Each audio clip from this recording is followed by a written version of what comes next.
So today I'm looking at this Polo. This one's got a problem with the power steering being heavy. It's not working and it's blowing the fuse. So the fuse goes in here. The missing bit is fuse 7. So what I did before I came out was I checked the wiring diagram, made my own notes, and I realized that fuse 7 goes to the control module. It's also an ignition feed. I also checked the other one, the battery one. Fuse is okay. This is the one that's blowing. Got a black and green that later changes to a black and yellow wire when it goes to the power steering control module. Okay, so what I've done to save on fuses is just use an annoyed light. I put that in there. If that lights up, we have a ground, and it does. That would have blown a fuse, so this is just one way of saving the fuse. It's limited to the amps that can go through that filament, so it's not going to be a lot of amps. So, what have I got here? My next thing I've done, I've already checked this out and I just thought I'd show you what I found. Obviously it's power steering, so I've gone to that, dropped it down so I can get access to it, wheel arch out the way, and the little cover that's over there. And I've gone to that wire that I was talking about, the black with the yellow, and I've stuck in a test light through the back of it. It's back probed, it's not front probed in there. This is disconnected, and we've still got the same problem, okay? So my next thing was, I was going by auto data for this. It showed that that fuse also goes to the engine management. This has got one of those tamper-proof shields around it, so I didn't bother going into that just yet. I decided I'll check my other wiring diagram, which is tech for techs, and that also said try this oil level sensor. So that one you have to unbolt a couple of 10 mils and take that right off. The light still stayed on for the short because I'm connected into the same wire, but the other end of this test light is going to a battery positive, so it's going to the ground. So that was one thing. In this case it wasn't that, it's not the power steering, and it's not that, it's not the level sensor.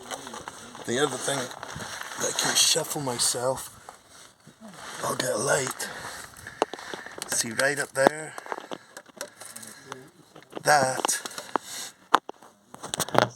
show you. That thing right there, that is the breather heater, that plug. And when I unplug that, I'll just show you. When I unplug that, so that's off there now.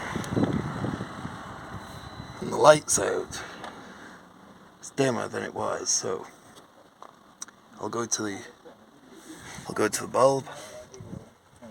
I've got the bulb connected still at the front, so that bulb is really dim.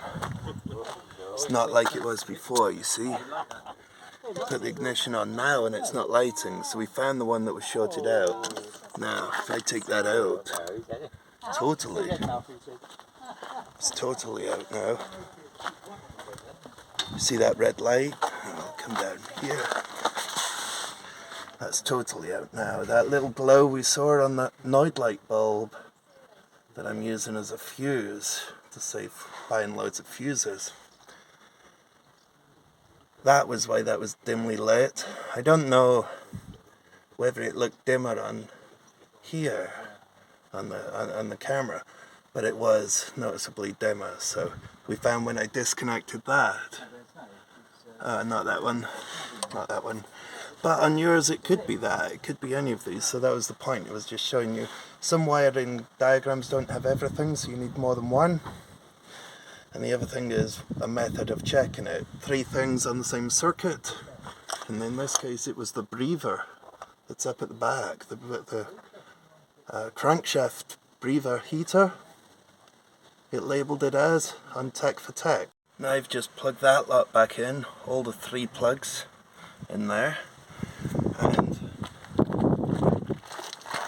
the level sensors plugged back in. Okay. The only one I've not plugged in is the heater one, and if I put the ignition on, see it comes on but it's dim. Hopefully it shows it as dim, not like before. It's dimly lit, so that's okay. So we found a short. Got a new fuse in here, the ignition's on, see, on both sides of the fuse that I've replaced. Got power, the other side. There's also power, it's not blowing it anymore, before it was blowing it straight away. Thanks for watching.